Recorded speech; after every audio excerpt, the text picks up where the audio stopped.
The four artists on our panel today are in the Western Visions exhibition currently at the museum, and we are most grateful for their participation and their good works in our exhibition. We are also grateful for the other artists of Western Visions and the National Museum of Wildlife Art's donors, staff, and volunteers. And we are particularly grateful for the Western Vision sponsors, of which are many, and the list is too long for me to do that individually. So thank you very much. And Western Vision sale begins tonight. It is on view through October 3rd, and the shameless plug is you can still register to purchase pieces on wildlifeart.org. Thank you again for joining us this morning. I'm now going to hand the screen over to my good friend, Dr. Adam Duncan Harris, who is the Grainger Kerr Director of the Carl Rungius Catalogue Raisonné and the world's greatest Rungius expert, who is graciously serving as the host of this panel. Thank you all for being here and welcome. Thanks so much, Sue. And thanks to Jane and thanks to Michelle for inviting me to lead this panel and for all the hard work you've done for Western Visions. Last night was a really fun party and we missed all of you that couldn't be there with us. Our panelists today are Emily Poole, George Boorujy, Penelope Gottlieb, and Steve Kestrel, and I really want to thank them for agreeing to do this. I'll give each a fuller introduction as we get deeper into the program. We're going to start off with a brief historical overview from me of how art and conservation have meshed over the years, and we'll take about 10 minutes on this. And then each artist will give a few remarks about one of their works that addresses the theme of this panel. And then we'll segue into a broader panel discussion. So first we'll take a look at some historical artists that show the many ways art and conservation have crossed paths over the last 200 years or more, actually. I made it way longer than that. So I'm going to share my screen. So give me a moment. So I started here with the best out on a limb painting I could find that Rungius ever did. He didn't paint animals out on limbs very often, but here's a Canadian lynx out on a limb that he did for the New York Zoological Society. And we'll talk more about Rungius in just a little bit.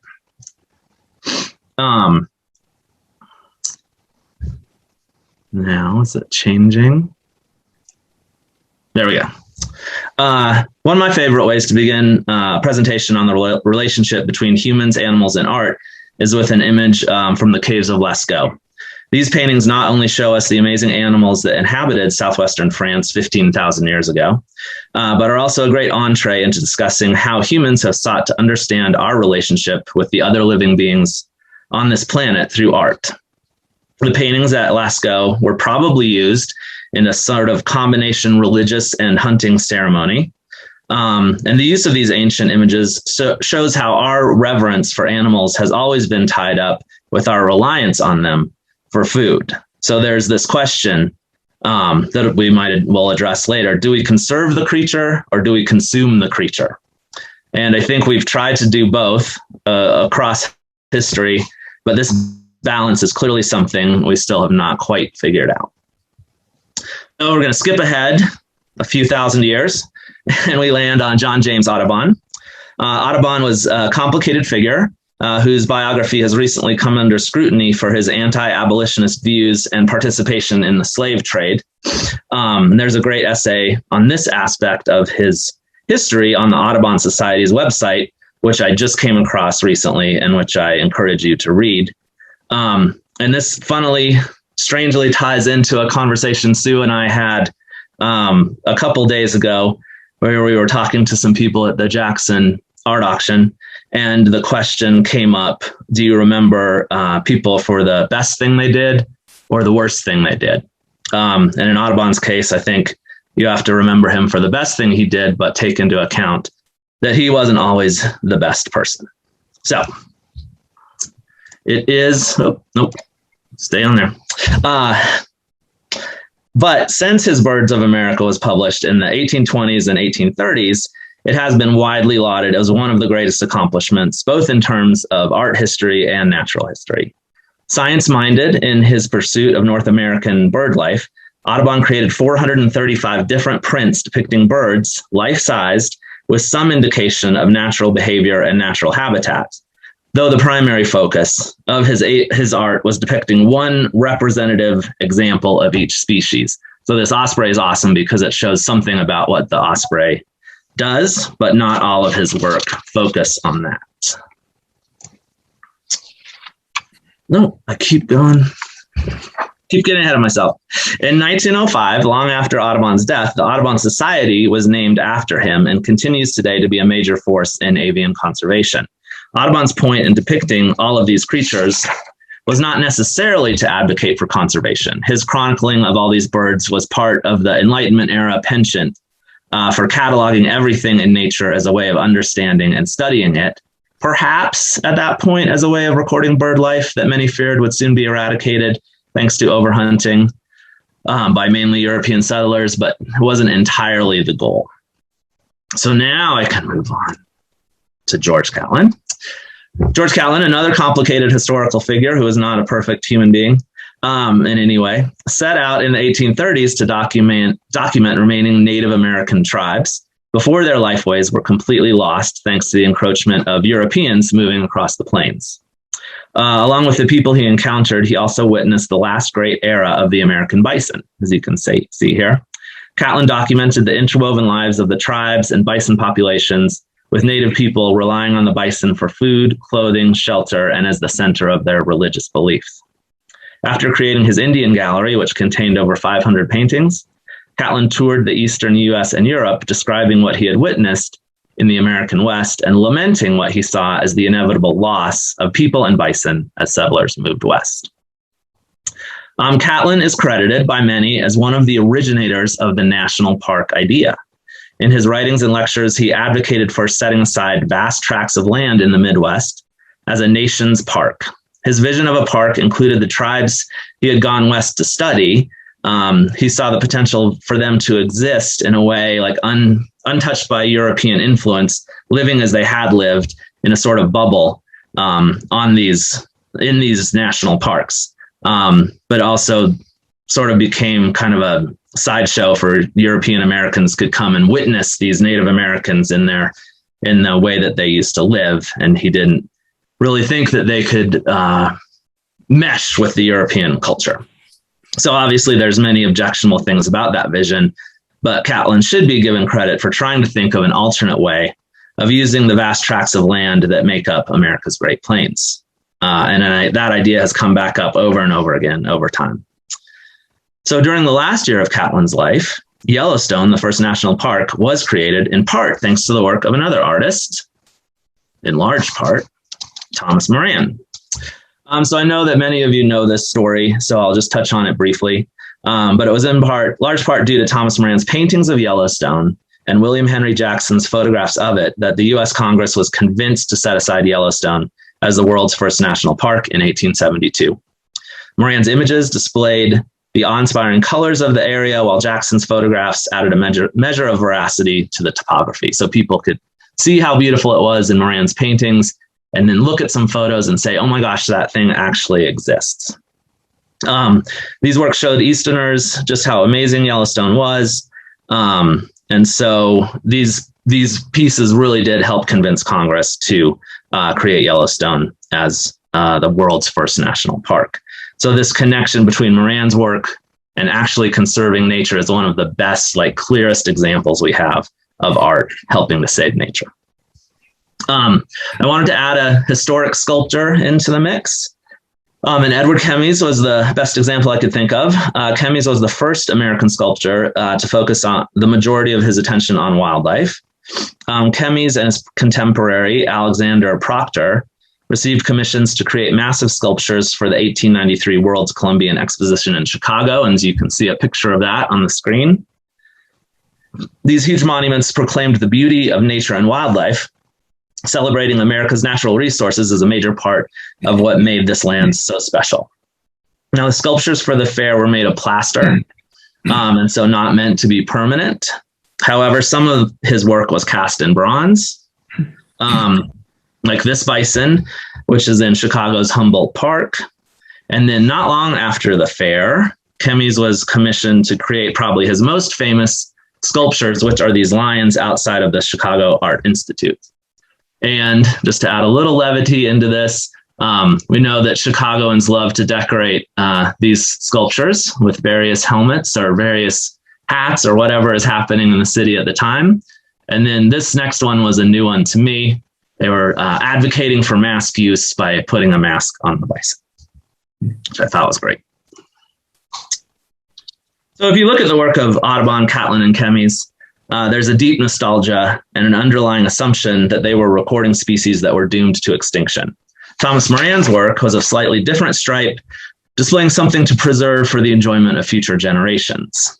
Given that patches of wilderness and wildlife did persevere, what was the response of artists coming after Audubon, Catlin, Kemys, and Moran? By the early 1900s, the wilderness became a place of recreation for many, and in Teddy Roosevelt's words, a place to live the strenuous life. Even if you did not live where you could be in contact with nature on a regular basis, it was argued that experiencing nature in whatever form on a regular basis was rejuvenating and allowed people to recuperate from the ills of sitting in an office or working in a factory all day. This argument went even further, saying that having a representation of nature in your den or office could approximate in some way the experience of being outside. So paintings and sculptures of things in nature could help a person shake off the malaise caused by living in the city. The value of nature here is still focused on how it can help us, how it can help humans, and it hasn't quite moved to that point where we say that nature is worth saving in its own right. And so then this is the era in which Carl Rungius comes onto the scene. He set the standard for future generations of artists interested in depicting wildlife. Rungius came to New York from Germany in 1894 and almost immediately fell in with the leaders of the nation's growing conservation movement, including Teddy Roosevelt. Though he did not overtly advocate for conservation in his artwork, as many of you all do today, his celebration of wildlife in natural settings spoke volumes about the value of maintaining wild places and wild creatures so they could be enjoyed by people in his time and in the future. I've got a quote. This is the center part there is the most important quote describing one of Rungius's paintings in 1922 Outing magazine. Mr. Rungius is one of the best known painters of animal life in this country. His pictures of American big game are enduring records of the life and environment of species that are fast vanishing or will survive for the future only in parks and preserves. So that's kind of the key thought in there. And then his work is based on studies made in the field and not confined to zoological parks. He's traveled much in the Rockies and Alaska and is a naturalist as well as an artist. So more than a few years ago, I can't, 10 years or so, we did an exhibit with the Yellowstone to Yukon Conservation Initiative and used Rungius's art to illustrate the importance of this vast corridor that connects the greater Yellowstone ecosystem to the wilderness of the upper Yukon and Alaska.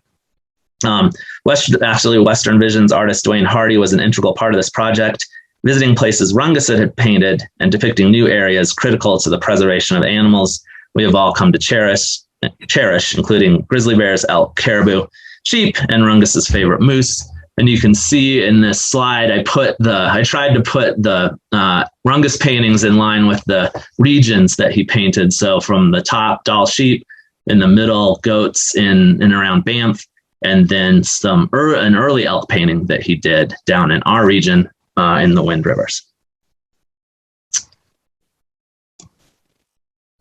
So, going to go back there for a sec. The exhibit we did with Yellowstone to Yukon shows a shift towards thinking about preserving vast ecosystems because they are valuable in their own right, not solely because we humans can derive some benefit from them. And to wrap things up, we see how American art has moved from attempts to catalog the nation's wildlife before it all disappeared to celebrating the habitat and wildlife that remain.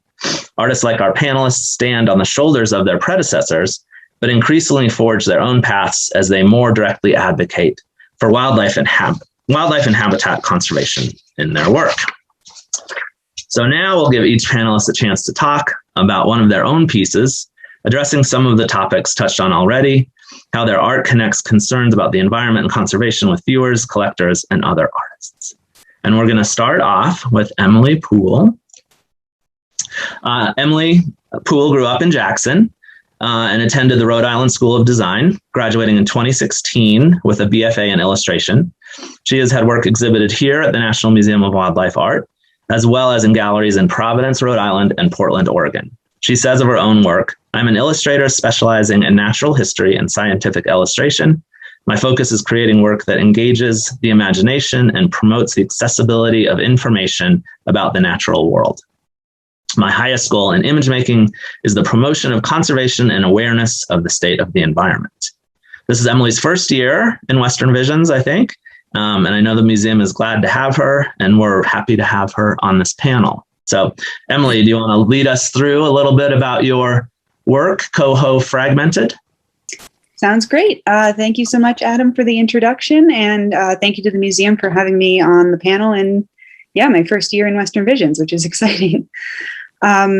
So the piece I want to share today is called Coho Fragmented, and it was part of the Urban Wildlife Show at the museum in collaboration with Creature Conserve in, I guess it must have been 2020. And this piece is actually kind of unique within my body of work because it was the first sort of test drive of a mixed media approach that I wanted to try. I had found a set of antique maps in a bookstore in Portland of different sections of Oregon. And I wanted to create a series where I do illustrations directly on top of those maps that illuminate some sort of conservation topic that can be interpreted from the map.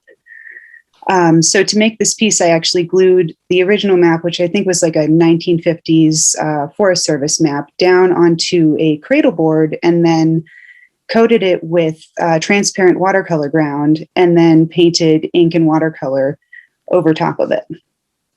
And this particular map covers the area that I actually travel to most often, section of the Oregon coast. And something that you'll notice on this map that's kind of unusual is that checkerboard pattern to the different types of land usage. And that's because of an old law that granted,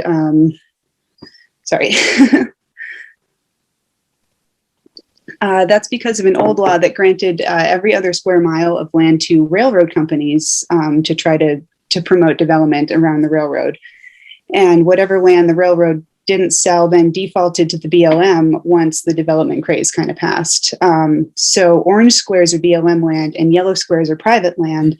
And then the green is the Siuslaw National Forest.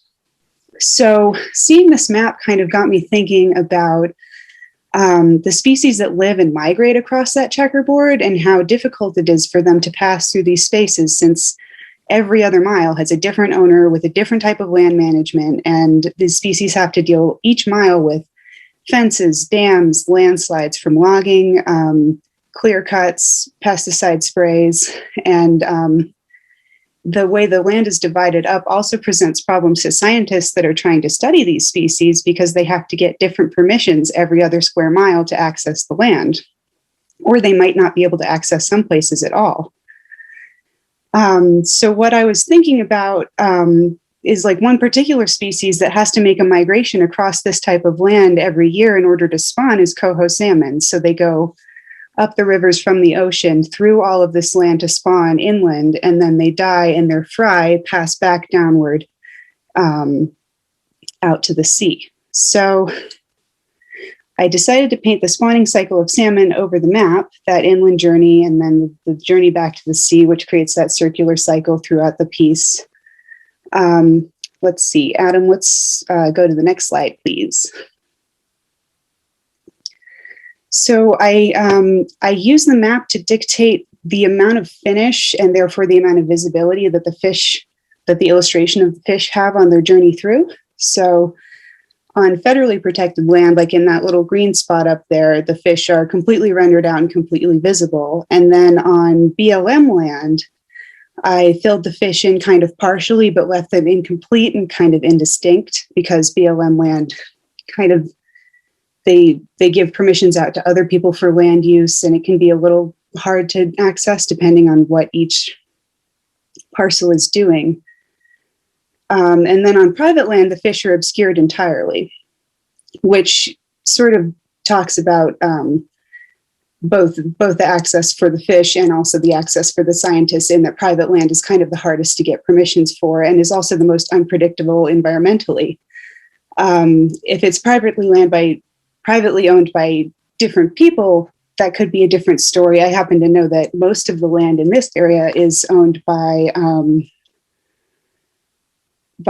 various timber companies who generally don't make the land very accessible for fish because of clear cutting and landslides due to that. So in this way, let's see, we can switch to the next slide, please. The viewer basically sees the fish in proportion to the accessibility and general conservation level of each environment that they pass through. And the response to this piece when it was in the show and since has been really positive, which is really great. I think land usage and land permissions and habitat fragmentation is something that is relevant to most places, and especially in the West. And it seems like we almost all can relate to the ways that the sort of piecemeal cordoning off of land impacts all species, including humans. Out here in Wyoming, like fences and the migration of different ungulates is a large topic that falls within that area. So I was really happy that it resonated with the viewers at the museum. And I think that's all I've got. Thank you, Emily, and thanks for sharing this with us. Your explanation and your thought process on this makes me appreciate it even more. So it's really interesting to see what you did with the grids and the maps, etc. We're going to move on and introduce George Beruji. George is a graduate of the University of Miami and the School of Visual Arts in New York, where he's now a member of the faculty. He's created work for the Wildlife Conservation Society, the New York Parks Department, the Audubon Mural Project, the La Brea Tar Pits, and for over a decade, illustrated the Birdwatch column for The Guardian UK. When we did an exhibit of historical work at the museum, did an exhibit of historical wildlife and Western paintings and sculptures at the Baker Museum in Naples, Florida, Boorujy's paintings were chosen as a contemporary complement to that exhibit. And that's the first time we were introduced to George. His huge painting, California, of a condor sitting atop a gray whale was featured in the museum's exhibit, which just closed, on natural selections, wildlife, and contemporary art. So with that, I will turn it over to George. Hello. Thanks for the intro. I had totally forgotten that we met through the Baker Museum show. That totally, that was something that slipped my mind entirely. I don't know that we actually met in person, but we... Yeah, not in person, but like that connection was made through that. That was what first drew us to your work. Ah, all right. Forgot about that part. I'm happy it did. Yep. I decided to talk about this piece because it, just like Adam said, it was in the show recently. It's in the collection of the museum in Jackson. So it seemed the right thing to talk about, also because I was specifically thinking about conservation and a conservation success, in quotes, story of a particular species. This piece is also really, really in line with a lot of the work that I normally do. And when I'm depicting animals, I usually am trying to depict them very much on their own terms and not have it be such a human-centered viewpoint all the time. That's one of the reasons why I always have the gaze of the animal engaging with the viewer, so it becomes a bit more of a conversation rather than just a observation of us looking at some sort of idealized type of animal. I'm very interested in depicting them on like a sort of scientifically accurate way and anatomically correct, but usually trying to present them in a way that will maybe stop you a little bit and slow you down and kind of think a little bit differently. So there's a lot of kind of curious poses on these animals. The California condor is an interesting one because in general, people don't like, this is considered an ugly animal, but it's ugly by whose standards, that's it's all in the eye of the beholder. a panda didn't evolve to be cute to humans. That's just happens to be the way. And a condor didn't evolve to be attractive to humans either. You know, that's not the goal of that animal. But then you see how much our interpretations and the way we see things, how it affects what we care about and what we don't care about. It's a lot easier to drum up support for something like a panda than it is for something like, you know, a pupfish out in the middle of the desert. Or actually, those are kind of attractive, but like there's other endangered things that it's hard to, you know, to kind of really drum up support for. I've always been really focused on North American wildlife too. That's been basically where I've put most of my energies. And doing something like this was kind of interesting because we associate vultures and, you know, these scavenger birds with death because they are the undertakers in a way. And I think that, you know, it makes sense on some level that we consider them gross because we associate them with death. But I mean, it's coming for all of us on one level. So, you know, it's as much part of life as anything else. And I thought a lot in this when I was making this image of really presenting this bird almost like a god or some sort of icon as well, because other cultures have revered vultures and birds of scavenging lifestyle and associate them with the death and the afterlife, most famously Egyptians. You know, that's, you know, not a surprise to hear that. And I wanted this, you know, him on top of this gray whale in a way where it's almost like this connection of the heavens and the underworld, like sort of this real kind of historical religious idea behind that of this being that is sort of otherworldly because it takes bodies up to the heavens in a way and is also connected very much to the underworld, which is death. And also it was in a way sort of a hopeful image because traditionally, along the California coast, condors would have eaten beached whales and would have eaten whatever carrion was around. And so this is not really a scene you would see now. This is not, you know, you're not really going to very easily see this. There are California condors in California, but you're not going to necessarily see them in Santa Barbara on a whale carcass. And I wanted that as sort of a hopeful idea. There's also a little tiny bare patch of skin on the tendon of the wing that's on the left. And that's an allusion to the conservation of this species. Every California condor that you'll see will have a tag on the tendon that's on the wing. And they're all accounted for basically. When this species was in a real precipitous decline, we made a really drastic decision to round up every living one of them and start a captive breeding program. You guys all probably know this. And now there's hundreds of them, but still each and every one is accounted for and has a tag on it. So you're not going to see a wild condor without a tag on it. So like our hand is very much still supporting this bird that represents death, but like we're keeping it alive in a way. So it's sort of like we've made the decision to keep this representative of death alive. And it's sort of an interesting back and forth, I feel like. And so showing it without the tag on, but kind of indicating the space where that tag would have been is this idea of like, hopefully at some point there will be these that won't be tagged and they'll be out there and a little bit more self-sustaining. And it is this thing, you know, like what we decide to conserve, what we decide to not conserve. The piece that I have in the Western Vision show is something that we didn't conserve, the Carolina parakeet, famously extinct. So it's, you know, representing these things become, you know, that Carolina parakeet piece almost becomes like a requiem, whereas this one becomes a hopeful thing, but it's really just one action at one time, you know, like one decision made that then changed the course for a long time. I don't know if there's much else I want to say about that. I don't know. I think that's probably it. Oh, you can switch ahead. I forgot there was like a couple other slides of this. There's the space. Not beautiful at all, but beautiful to me. And then if you switch forward one more way, like one of the details that I have in there is these birds cool themselves down by peeing on their own feet. They cool themselves down with their own urine.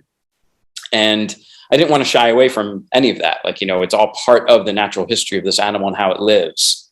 And, you know, I know that some people can consider this gross or whatever, but it just is. It's not there to please or displease us. It just is. I've also peed in my wetsuit plenty of times to keep warm. So it's like really not that different. It's like thermal regulation with your pee. And I guess that's about it. You can see some of the barnacles and lice and everything on the whale too, like just trying to keep like some sort of an attention when you dive into these images. So, all right, that's about it. Thank you. I think this is a great example of something that could be regarded as ugly being turned into something that is beautiful and a moving work of art. So yeah, we really appreciate it. I'm really glad it ended up in the museum collection. Likewise. And Penelope Gottlieb has also brought in the Carolina parakeet. So we'll move to her piece. Penelope completed her BFA at the Art Center College of Design and her MFA at the University of California, Santa Barbara. The museum has exhibited her work in exhibits like George in Unnatural Selections, Wildlife and Contemporary Art, and that exhibit just closed last month to make way for Western Visions. And in the coming years, it will be going on tour, so look for that going around the country. We hold 4 other works by Gottlieb, all from the signature invasive species series, which is a little hard to say. For the work in this series, Gottlieb paints plants introduced by humans invading the space of Audubon's compositions, creating work that is both beautiful and pointed in its critique of the loss of native plants, loss of habitat, and global warming. So, Penelope, why don't you take us through oh my gosh, I can't even pronounce that. You say what it's called, because I bet you're better at that than I am. No worries. It's fine. Good morning, everybody. Thank you to Adam, and thank you to the museum for including my work in the permanent collection. It's wonderful to be here today and to be speaking to all of you. I started actually the beginnings of this present project way back in the 90s. And it was at a time when I had read an article that there was an accelerated number of plants and animals going extinct worldwide. And I just had never heard of that. It was very surprising to me. I was very concerned and I just was curious. So I started to look into it. And this was in the 90s, so I had never even done a Google search yet. It was difficult to research. And I contacted my local botanic gardens here in Santa Barbara. And I also reached out to several other larger venues across the country. And all the scientists and botanists that I was able to speak to confirmed the fact that this was true and that we were, in fact, in the middle of the 6th extinction of the planet. Back at that time, it wasn't even named yet. But now we know that we are in the Anthropocene epoch, and this is a unique extinction phase because it's due to a living species, which is us. So, Adam, you could change the image now to detail. So I started just researching extinct plants and creating images in my imagination that were all based on my found botanical field notes. So it was sort of about a transgression from language to image. And I worked on that for quite a few years. And in the process of that body of work, I had purchased some frames in a thrift store that I was going to repurpose. And inside those frames were Audubon prints. So they were just sitting in the corner in my studio and they were in my peripheral vision. And I just started to think about them. And what I started to think about was how different the world was for Audubon when he was a naturalist painting nature as compared to how I felt about being in our world and in nature today. You could probably change now to another one. Thank you. So the things that I was thinking about was that, when Audubon was painting birds, he was able to go out into the field and find many beautiful specimens. Unlike when I was working with extinct plants, they were already gone. He was famously quoted as saying, "A day without killing 100 birds was a day wasted." So in other words, the notion of extinction, and in fact, I don't even think it was a word at that time. It was just not even a concept. And there were so many birds that the flocks migrating overhead would blacken the sky. So that just, gives you an indication. And right now, I feel like we're living in a world with just tremendous change at every moment. Nothing is secure, not even the four seasons. And I feel like we're on the verge of an apocalyptic disaster at every corner. So you could change again too. And I'm just going to have Adam show you some different paintings now. So this is another piece. But one of the things that I learned when I was talking to the botanists and scientists was that there were three main reasons why animals and plants go extinct. And that is global warming, loss of habitat, and the introduction of non-native species. And I've been thinking about wanting to do something with the introduction of non-native species. And then I got this idea that maybe I could engage with Audubon and do an appropriation series. So maybe you could show the next one now, please. Thank you. So it was the first time that I'd ever done any work with the thought of interacting with another artist. And of course, an appropriation series is when one artist chooses to recontextualize the work of another artist, thereby giving another reading or maybe another type of understanding of that person's work. And I decided I wanted to do this in a kind of seamless way so that in some instances, maybe you wouldn't know where Audubon left off and where my work began. You could change to another one now. Thank you. So I wanted to sort of have this way of making the plants almost animated so that the plants were wrapping around the birds in kind of a threatening way, almost strangling the bird to suggest nature turning against nature. You could turn to the next one. Thank you. So not only was I thinking about introducing plants, invasive species, but I also was thinking of the history of still life in the form of vanitas, which is the way that artists, the Dutch and Flemish still life artists, would introduce symbols and signs, sometimes obvious, sometimes very personal, that could give different meanings to the work. And it was a way for me to also connect with the research that I was doing about the different species. And I also was thinking about the birds as being a kind of stand-in for self in these very precarious times. So I think in a nutshell, that's what I wanted to say. Thank you so much. I've got one more. And this one is in the collection at the museum. So yep. Thank you, Adam. Yeah, thank you. Again, it's both beautiful work and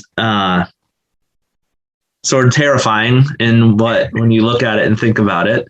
But it's really great. And I know that when we first saw these, we were really drawn to them and did what we could fairly quickly to get one into the collection. And I'm glad they've continued that practice.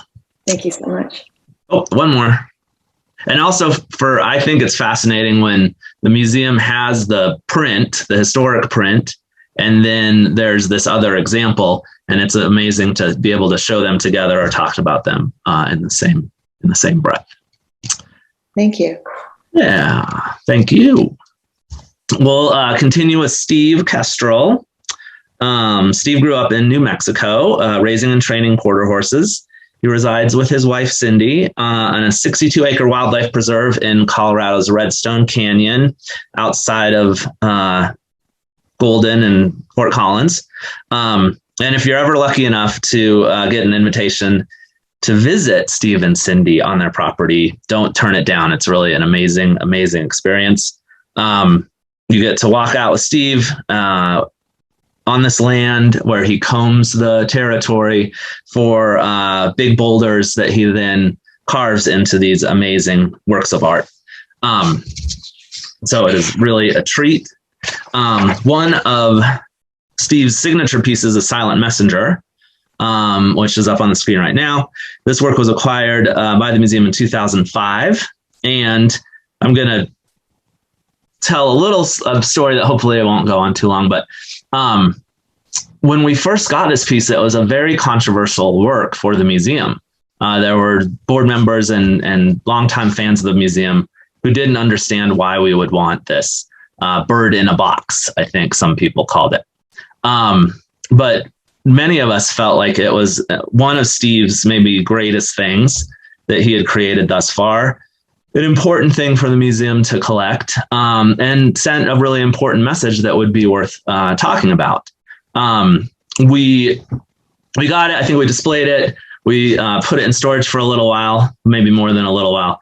And then a teacher came to us and said, hey, I really want to use Silent Messenger in some lessons and bring some students in to sit around it, and we can talk about it and they can write responses to it.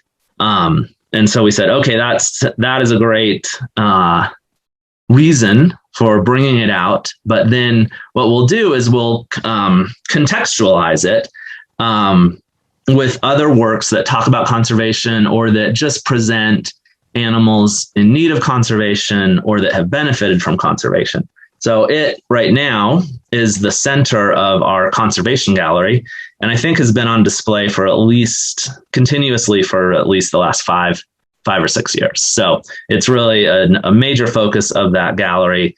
People still every single day are impressed by it, stunned by it, etc.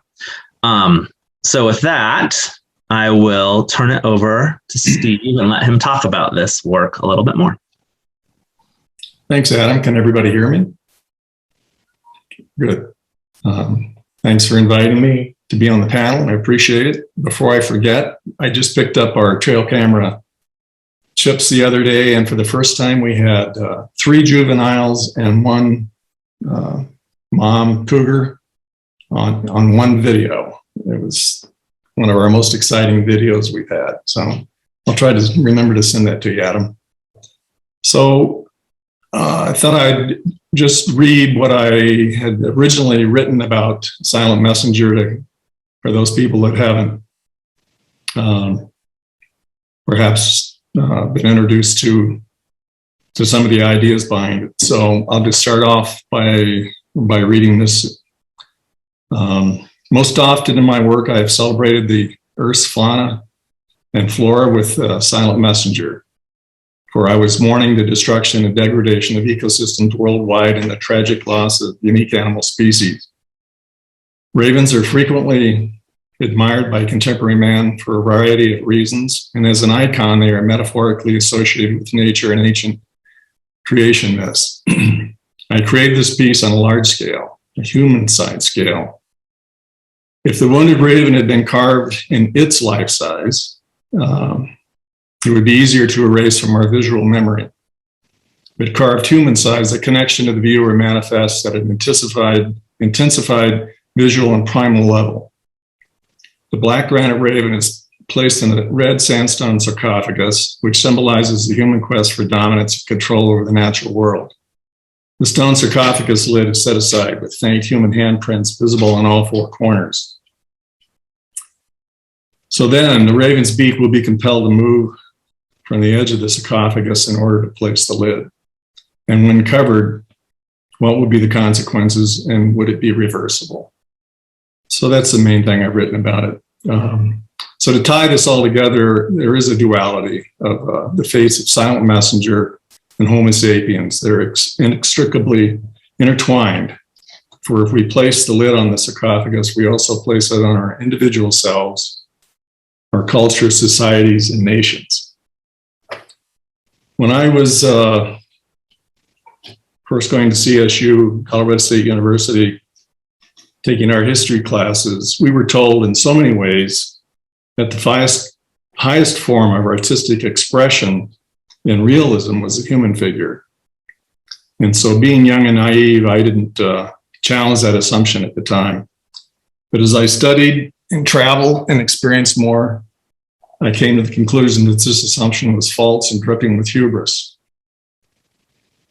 Art that depicts the animal form should be more than a replica, model, or miniature, no matter how well done or detailed. The artist should try to expand the realm of understanding for the public about the animal, its environment, and connections to the overall big picture. That interconnectedness between animals, ecosystems, and humans is the only currency for preservation that will make a difference for future generations. An artist should be at the vanguard for expressing these views in a palatable and exciting way. As a group, we humans usually get what we need over most of the world and control a disproportionate amount of the Earth's land and waters for only our benefit. We humans almost always win, but the other creatures never have a say in any of this. And many of them are being marginalized, endangered, or driven to extinction because of the immense pressures of human overpopulation, pollution, habitat disruption, exploitation, fragmentation. So basically, I try to tie my ideas to our non-central place in this complex universe and emphasize the need for some kind of harmony between our species and the rest of the earth. We tend to extract natural resources, practice unsustainable and dangerous agriculture, overpopulate ourselves, pollute the land, air, and oceans, all without much forethought for the long-term consequences. This affects all of us in the worldwide food chain, and there's a cascade effect of unintended consequences in much of what we do by disrupting, degrading, destroying, and poisoning this world we share with other creatures. From my point of view, we must learn to control our population numbers. And that's what I'd really like to emphasize, where it drives all the other pressures that negatively impact the natural world. So I hope people reconsider their place in the universe and acknowledge that we're all a part of this complex web of life. We all share the planet with many other wonderful, mysterious, and important creatures that deserve our understanding, respect, and protection. I did have one quote that I wanted to read from Aldous Huxley. You may have heard it, but I think it's poignant. At least 2/3 of our miseries spring from human stupidity, human malice, and those great motivators and justifiers of malice and stupidity: idealism, dogmatism, and proselytizing zeal on behalf of religious or political idols. So I think that's enough of my negativity, but so I'll turn it back over to you, Adam. I think it's very apropos of the era in which we are living. But we have some interesting process slides from Steve. So maybe we'll click through these and you could talk That's through. just the original stone that I got from a quarry, a private quarry up in Wyoming between Cheyenne and Laramie.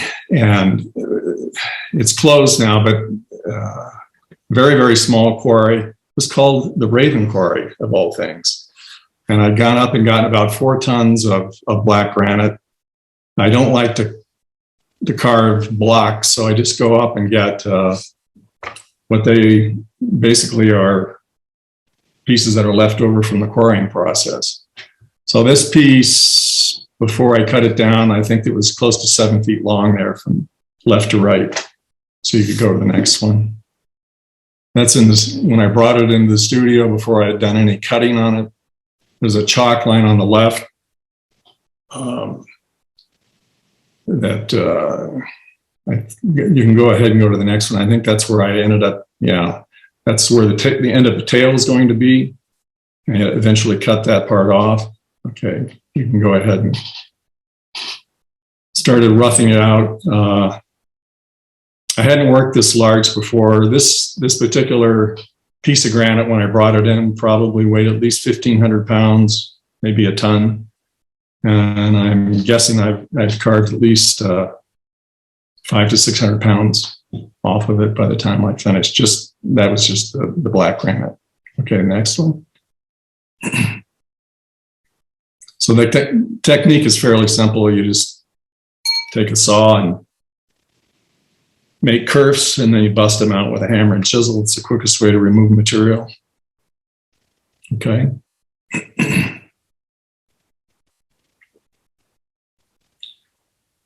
This is my old carving room, which was fairly primitive compared to what it is now. I have a hydraulic lift that goes up and down, rolls back and forth, and can turn. This is an old engine stand that I was using at this time. Okay. So you can see it's starting to get more refined as I went along. I think there's maybe only a couple more.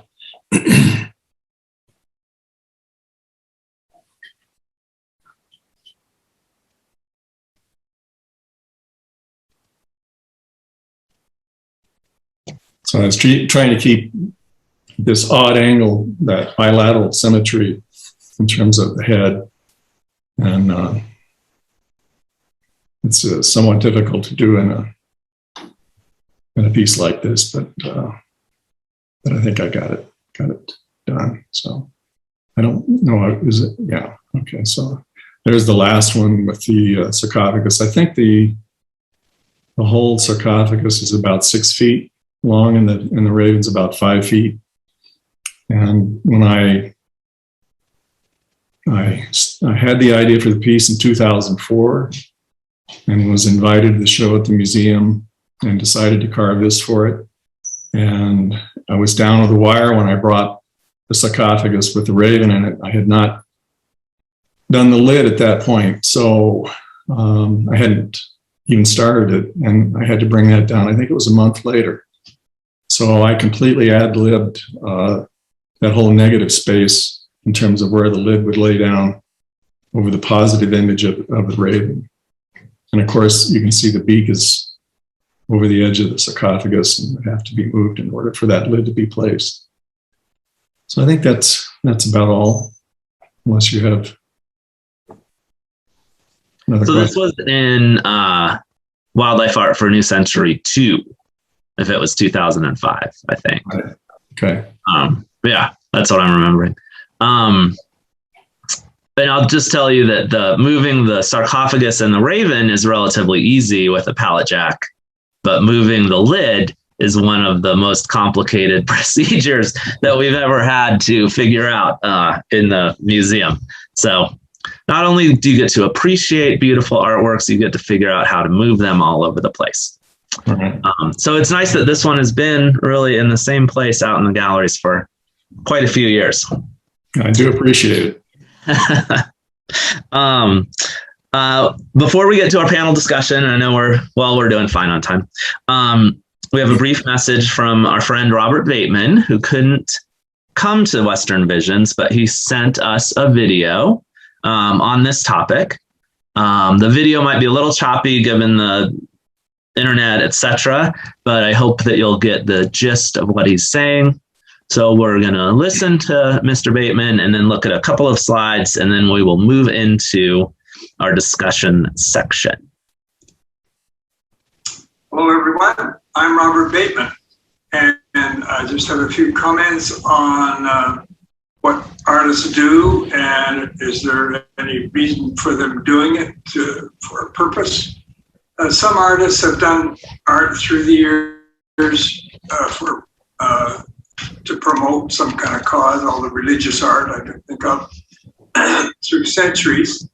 Picasso's Guernica was a big item fighting the idea of war, modern warfare.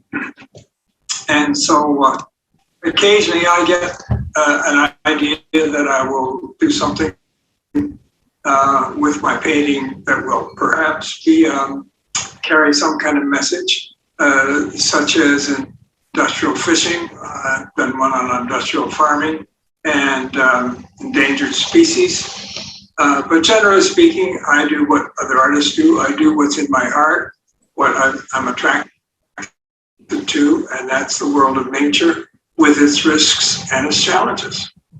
But as we all know, Robert Bateman has been creating environmentally conscious and thoughtful works for almost his entire career.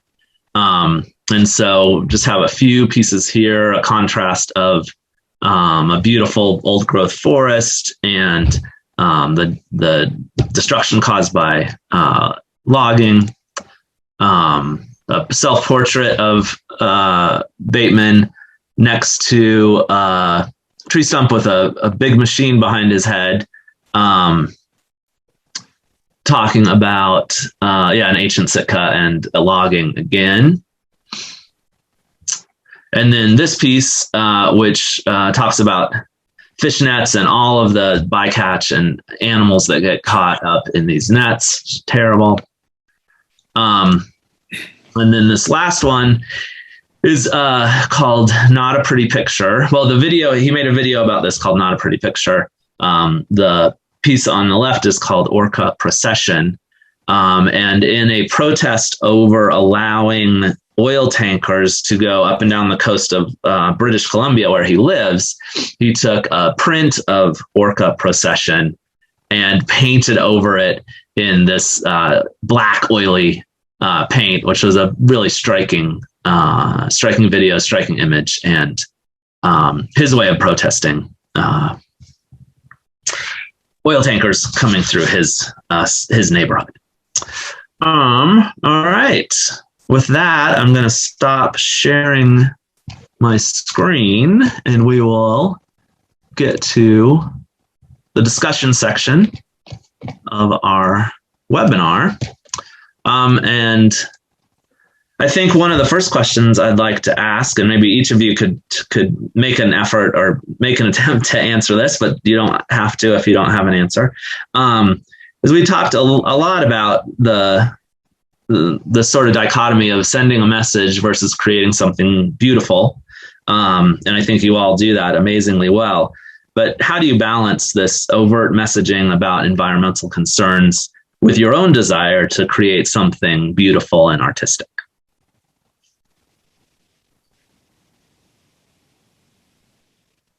Go ahead. Yeah, Penelope.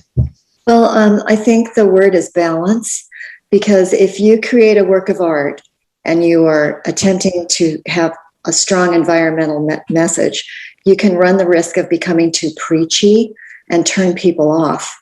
So I think what everyone is doing on this panel is terrific, because the artwork is compelling and beautiful, and it invites the viewer in. So I think if you can kind of start a conversation, that's the way to get involved with your audience, and it's more satisfying for everyone. So beauty can be, I think, a powerful tool. Thank you.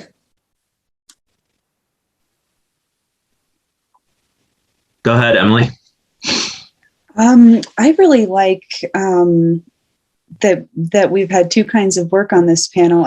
When I was in college, I had a friend and teacher tell me that she looks at conservation art in terms of problems and solutions.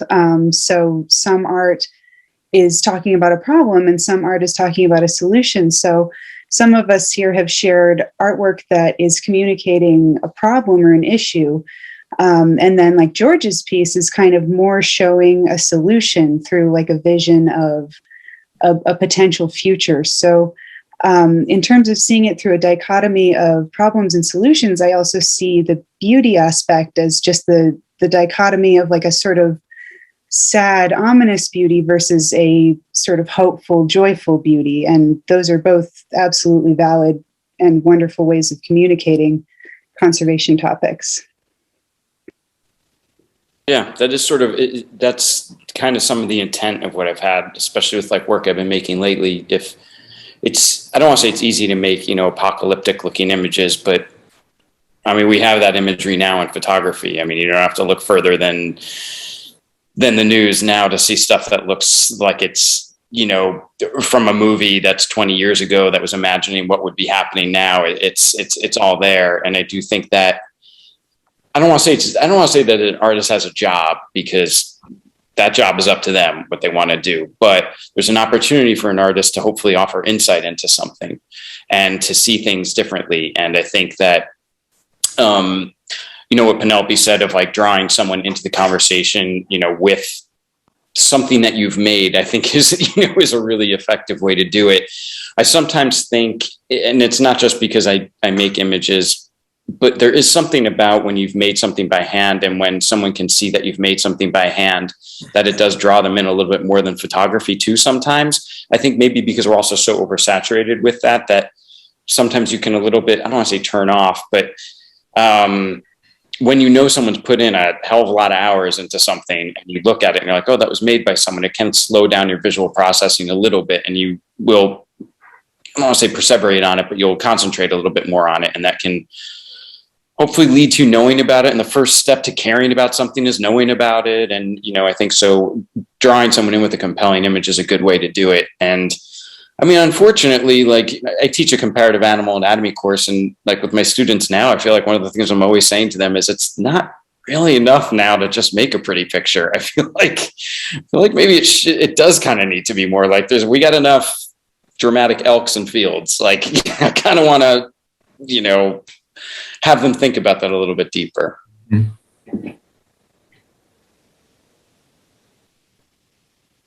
not sure I can add much to what you've already said.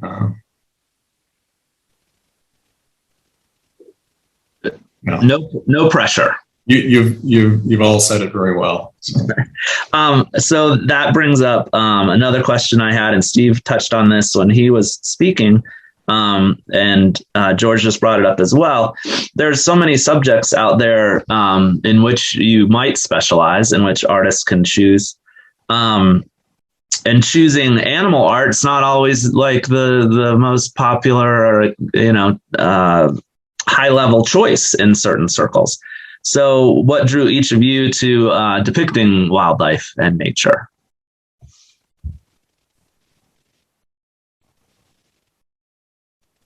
Well, like I said,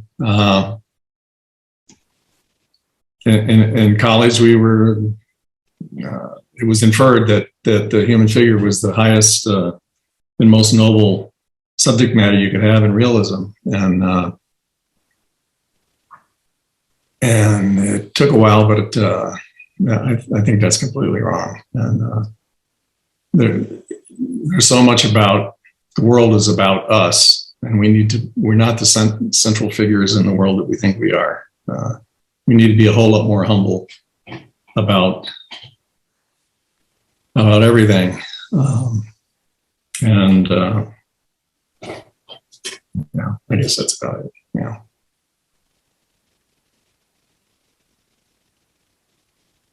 Somehow I unmuted Emily's mic while I was trying to mute mine. But any other thoughts on that from you all, Penelope? I don't think there's a more important subject, actually, that we could engage with right now, because without the health of the planet, you know, we're part of nature. So our survival is inextricably intertwined with the health of the other species. And also addressing what Steve just said, I remember when I was an undergraduate and I wanted to paint a picture, a still life that contained elements of nature. And my teacher was like, no, just stop right there. You're going to end your career before you even start it. It's not a serious subject. And it really scared me off. And I didn't return to the subject of nature until many years later. And I really wanted to make sure that when I did address that subject, that it had a message and it had something meaningful to say, and I could do it in a different way and find a different kind of voice. So, thank you.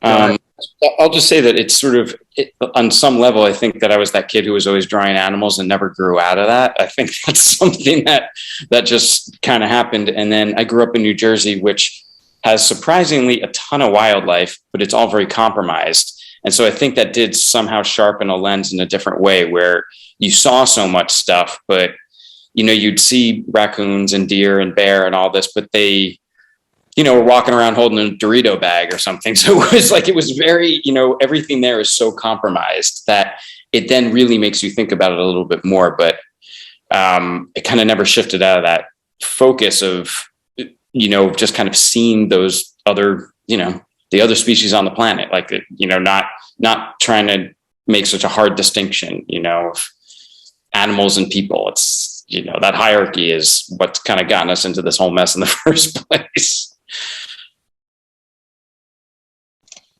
Totally agree. Emily, do you want to answer that one, or you don't have to? Yeah. I mean, I sort of had an opposite. I grew up in Jackson, going to the parks and doing outdoor workshops at the science school and volunteering for the Teton Raptor Center. So nature's been a huge part of my life forever, which is true of many people that grow up right outside two amazing national parks. But the reason that I create the art, I think was very well summarized by Steve and Penelope, that it's kind of the most important thing right now. If we don't have, from a very selfish, human-centric perspective, if we don't have the planet, we don't have anything. So, yeah. And speaking about human-centric and things that we may have helped perpetuate over the planet, I wanted to see if what you all thought about the last year and a half and how this crazy 16 months maybe has impacted your work, affected your work, maybe for better or for worse. For a lot of us, it's given us a sort of a break to do other things than we normally would have done. But I thought maybe you all would have some interesting answers to that question.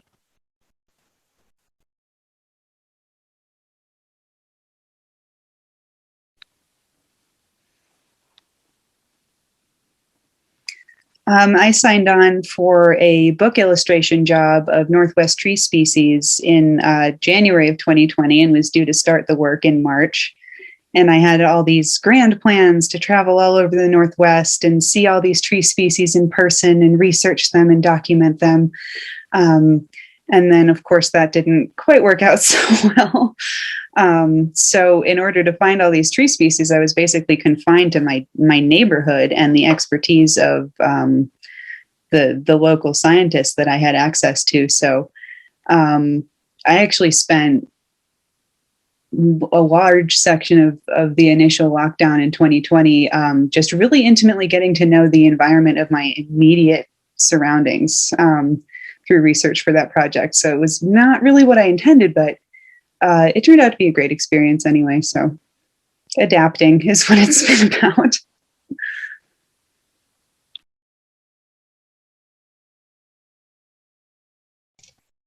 Steve, go ahead. Oh, you're on mute still.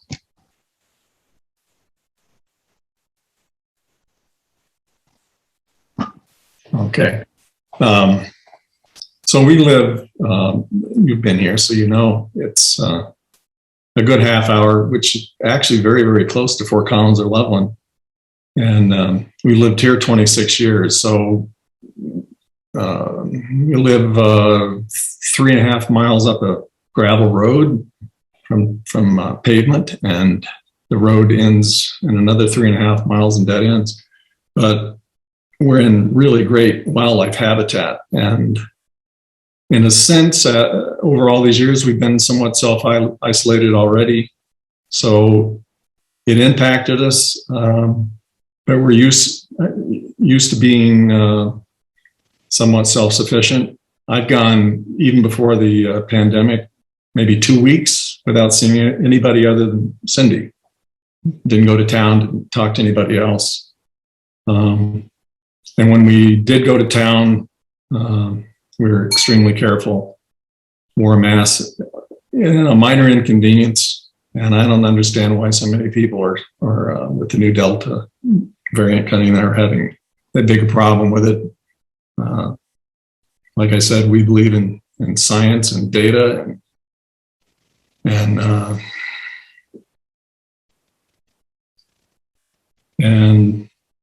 so it affected us, but not in, I think, in as great a ways as people that live in urban areas. Okay. Thanks. Penelope, do you want to add to that? Oh, you're on mute. Well said, Steve. My life hasn't really changed at all. I mean, I've always worked alone. The life of an artist is pretty isolated, and my studio is about 10 feet from my back door. So I've been kind of amazed that the art market has been as busy as it has actually during COVID. And unfortunately, I've had a lot of projects to keep me focused because it could be extremely depressive. And I was very sad for a portion of it, but thank goodness there's the work. So there's always the studio, and I think that's kept my sanity. So thank you. Everything changed for me, 100%. So I live in Brooklyn, and I stayed in Brooklyn throughout, and it was completely nuts and not easy. And I teach, and so I had to completely readapt all that, and I have 2 kids, and everything had to change with that. And I have 2 kids with a lesbian couple, both of whom are infectious disease doctors. So then everything completely rearranged in our life there. It was pretty crazy. So production and making artwork happened, but it was a bit backseated to a certain extent. And on the flip side, though, it's funny, like the exposure to nature in the city, and like, there's been a million articles about it, like everybody discovered bird watching. And I've always been a bird watcher within the 5 boroughs of New York. And it was interesting during the pandemic, especially all of our seasons. We had like awesome weather in New York throughout the whole pandemic for the most part. We had like the most perfect dragged out spring, a perfect summer, beautiful fall, all that. And so I was out in the parks all the time, and like in Prospect Park in Brooklyn, and I'd see all these new birders and people who are getting into birding and all of that. And you really did see how much it did change a focus. And, the people who you would least expect, the diversity of New York was like out in force bird watching, and it was pretty amazing. So there were a ton more people and of the ilk that you normally wouldn't see out and about. And all of a sudden the conversation has changed. Like, now when you have a conversation about planting native pollinators, pollinating gardens and all, like, people know what you're talking about. Like, you can casually mention a scarlet tanager and someone will know what you're talking about. Like, people now know, like, oh, are the warblers coming through now? What's going on? Like, just your casual everyday New Yorker really did start noticing a lot more. And a lot of them got into it to preserve their sanity, but then they realize how important even small pockets of habitat are within the city. Like, right on my fire escape, I get pollinators. I get a lot of stuff. I've recorded like 30 something species in a tree that's right near me. Like, it's things, any habitat is still habitat. And I think that conversation, people started looking at New York in a different lens. And so there was a certain upside to it. Definitely. We found ourselves doing activities here in Grand Teton National Park that we had never done before. And we're surprised, like, why hadn't we thought of doing this before? Just as a way to get out of the house and to be doing something different. We have a couple questions from the audience that I'll bring in right now. And the first one is for Penelope. Gigi Holloran, once a board member and volunteer, wanted to know what do the words mean on the bottom of your work? The script at the bottom of my work is the title of the invasive plant species used in that particular piece. So I usually replace the Audubon text with my own text. And one of my early heroes was an artist named Vasilius Bessler, who recorded the garden at Eichstätt during the 4 seasons. It was quite an interesting botanical book. And I used the script that he used in his botanical plates because most naturalists did title their work on the bottom of the plate in the middle. So in my case, it's always the title of the invasive plant species. Thank you for the question. Thank you. Also, you touched on something I was going to ask everyone if they had a particular artist, teacher, or person in their life, living or deceased, that had a particular impact on your career or outlook that you'd like to talk about.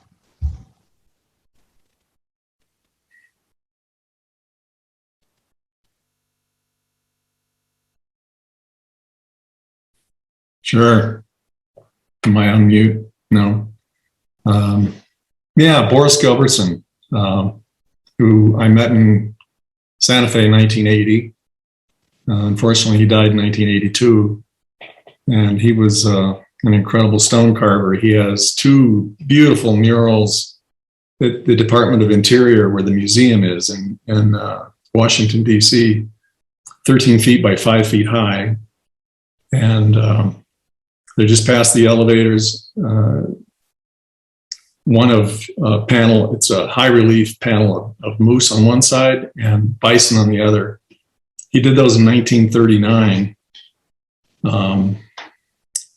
He knew Harold Ickes, and he used to hang out with Ray Ickes, Harold's son. So it was kind of an interesting to learn all about that when we first met them. And we actually ended up meeting Ray Ickes in Santa Fe later and learning more. But and then the other person that influenced me in terms of artistic integrity and his curiosity is George Carlson. Met him in '76 and lived in Elizabeth. Bought my first house just up the hill, adjoining his property in Elizabeth. So he was a good and a great influence also. So I would point out those two.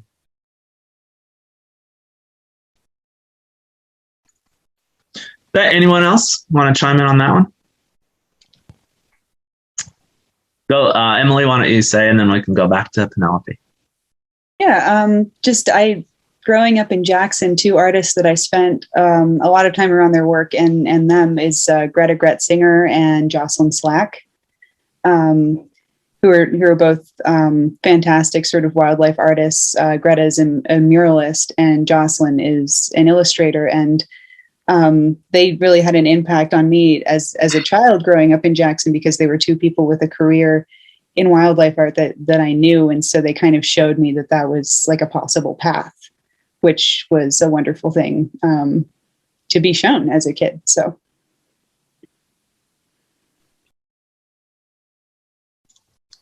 Penelope, want to add to that?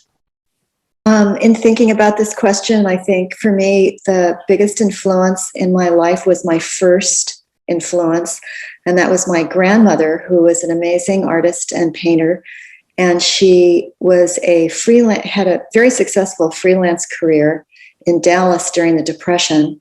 And she was able to build a home by herself for her daughter, my mother, and she was the one who taught me to paint. And she taught me, she was very smart, and she taught me a love for the still life painting and the history of painting. And it's funny how I see her influence in my work today all the time.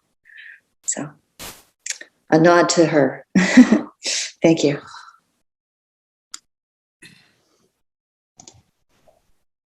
And we can go on with another question unless George wants to add to that topic. There's like a million people who I think are so great that I wouldn't even know how to. It's almost too long a list, I'd say. People whose work I love and who would influence. So this is a question for Steve from the audience, from my mom. But I think everyone could answer it if they have a thought about it. So she says, Steve, does the concept usually precede the finding of the stone, or do you find a stone and then come up with something that you want to do with it? I would say the concept is, and the idea, the visual image is there first, generally. Every now and then I find a unique stone that suggests what it might want to be, but that's maybe 20-25% of what happens. The other percentage is having an idea and then trying to find a stone that will match the idea. And I have In terms of small stones, I have hundreds of them out behind the studio. I have a number of large stones in front of the studio. And one of my favorite things to do is just go looking for stones. So if I don't have it on site, I just go looking for it. So hope that answered it. I think so. And it is amazing. Your piece of land and all of the different stones and rocks, and walking around with you and getting to see some of that was really a treat. For the painters, I guess that's a slightly different question. You're not out finding something that you're going to create into work. You have the tools at hand. So concept first, a lot of planning go in, or does it just evolve sort of as you go? Maybe both.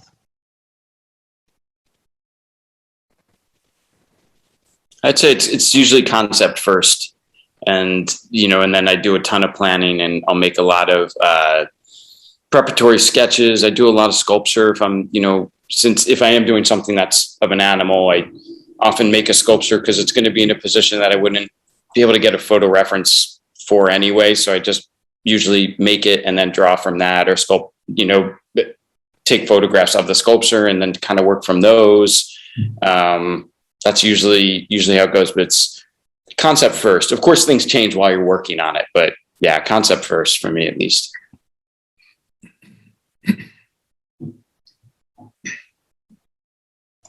Emily, go ahead. For me, I usually will find like a species that I want to talk about, and then do a bunch of research about like what aspect of their conservation or life history I want to cover with the piece. So I'm kind of, I don't know, a little bit more like a raven. Like I see a pretty species or an interesting species or an underappreciated species, and I'm like, oh, shiny, I want to make art about it. And then I have to kind of backfill the concept by doing research about the species, which is something I really love to do. So. Penelope? I agree. I always start with concept and research and then move to image. And I think that's the underpinning and the heart, or sort of the meat of the process. And without that, then it's just a pretty picture. So thank you. I muted myself, didn't unmute myself. I think that's also a funny question on my part for the painters, not being a painter myself. Sometimes I think people just assume that you go into the studio and start a canvas and, go free will and just create something beautiful without the planning and the forethought that you all obviously put into it. And I think even, abstract expressionism to a certain extent, there was forethought and planning in much of that work.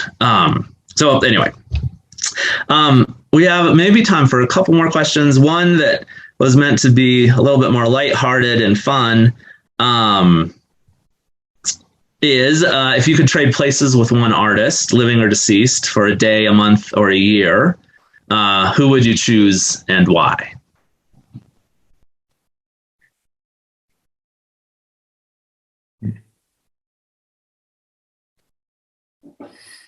Honestly, I'd say it's kind of such like almost like a cheat on the answer, but it would just be some anonymous artist, like one of the people who you had like in Lascaux, or the caves of Chauvet. Like I would just love to be there to be able to see that. Like what did this look like? Like what the heck was going on? So I'm very attached to the Northeast in the U.S. and I mean I would give anything to be like someone who was here 10,000 years ago and just like check it out and see what's going on in like the Hudson Valley and the whole area around here. So it's kind of a cheat, but it's kind of the truth. I like it.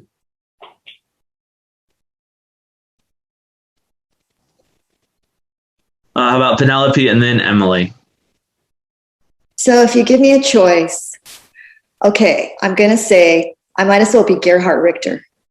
I mean, I might as well stand in the shoes of like the greatest painter, the greatest living painter in the world. And I'd like to see how that feels. That would probably be pretty cool. So I'll be Gerhard Richter today. Thank you very much. I'm going to cheat as well because I don't have a specific person, but I don't think I would have minded being one of those like Renaissance era artists that was just sort of adopted into the household of a wealthy noble and had all of their needs met in exchange for just creating whatever art they wanted. I think that would have been pretty nice.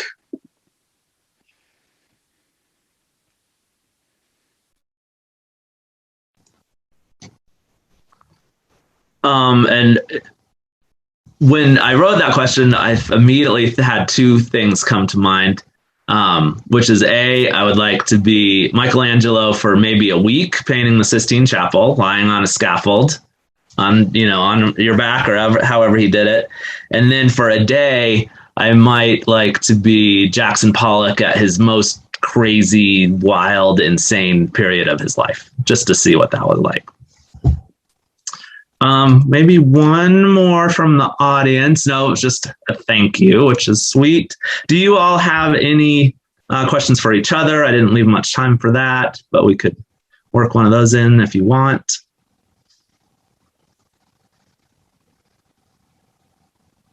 And if not, okay, Penelope, please go ahead. Yeah, you're on mute. Darn, sorry, I keep forgetting that. I have a quick question for George. Because sometimes people say that my work makes them feel uncomfortable because the plants are sort of engulfing the birds.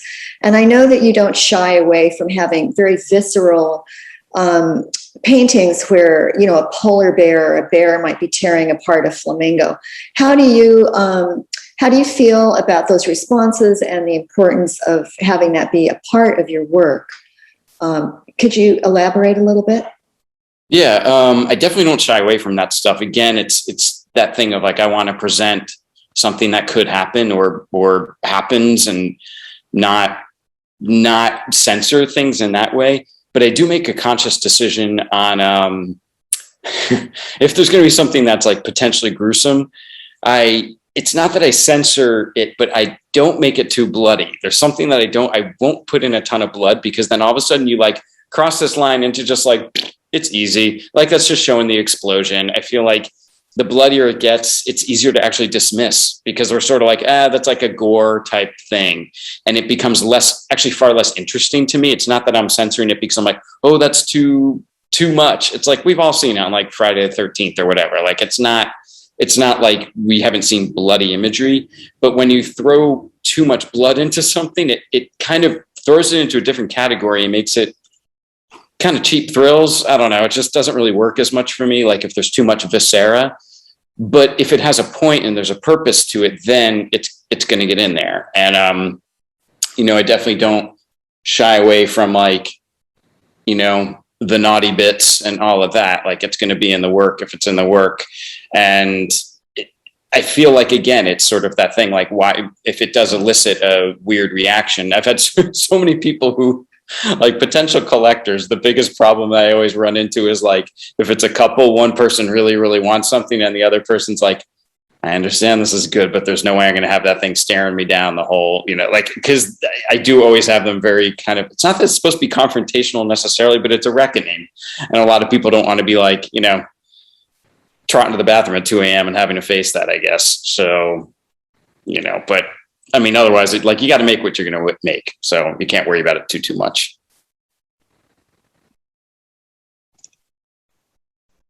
That was a great answer. Any other questions for each other? Emily, go ahead.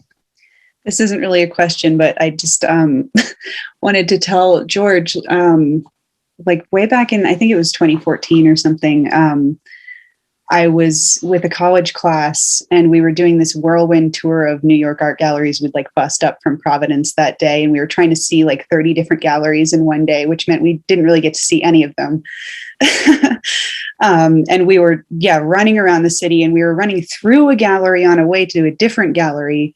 And it was like a solo show of your work. And I admired your work for a while before that. And I had no idea it was going to be in this gallery. And I just got left behind by the whole rest of the group. And I was standing in this room surrounded by your work, like having this religious experience for a moment. So like the transitioning from that moment to this moment is like I'm having a bit of a starstruck time right now.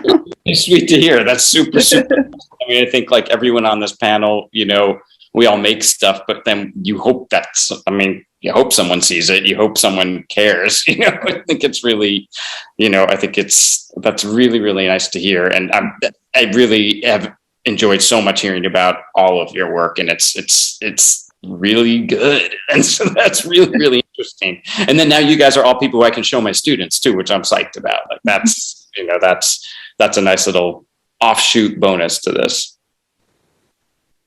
It's been wonderful hearing about everyone's work, and I've had a great time. Me too. Thank you all very much. Your work is gorgeous. It's great to meet you. And yeah, I wanted to say thank you all for your participation, to be respectful of everyone's time. We're a little bit over where we said we were going to go. Sorry. Steve wants to make a final comment. I saw Bill Kerr had a question. Oh, let's see. Had a raised hand. I saw it, so I didn't want to miss out on that if that was actually Bill. Let's see if we can. Oh, right. Yeah, it's at the bottom of my screen. Where is it? If Bill is on there and he has a question or a comment and I can figure this out, we will. Just says raised hand. Yup. Mm.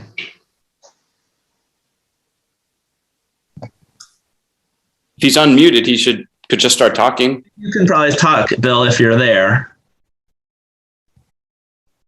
Do you hear me? Yeah, good. Excellent. I've been watching you all this morning, and I wanted to say something to you and Dr. Harris.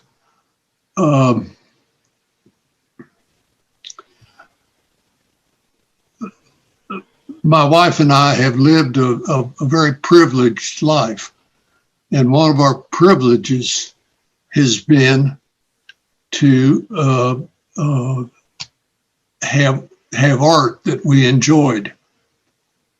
And I wanted you all to understand, please, that our enjoyment of the art is enhanced dramatically by knowing the artist. We've known Steve and Cindy for a long time, but I don't know Ms. Gottlieb. Emily and I have passed each other in the hallway, I think, once or twice. I don't know George. Working with Dr. Harris all these years has enhanced everything about our art experience dramatically. And I wanted to thank you for what you've given us, all of you. We've lived among the blessed, and our artist friends have been one of our blessings.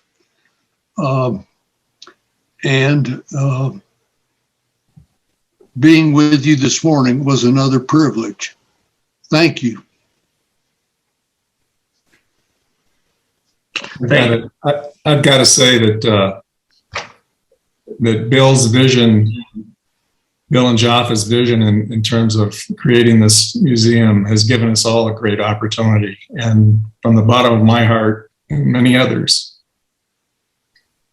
we certainly appreciate it. Steve, in Oklahoma, we say that even the old blind sow occasionally finds an acorn. Thanks, Bill. Good to hear your voice. Thank you, sir. Much more credit than that.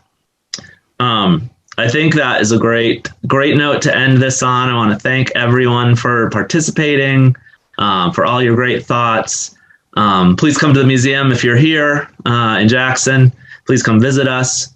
And we'll see you next time we do this. So thank you all so much. Bye. Thanks so much. Thank you. And fun. Thanks. Thanks.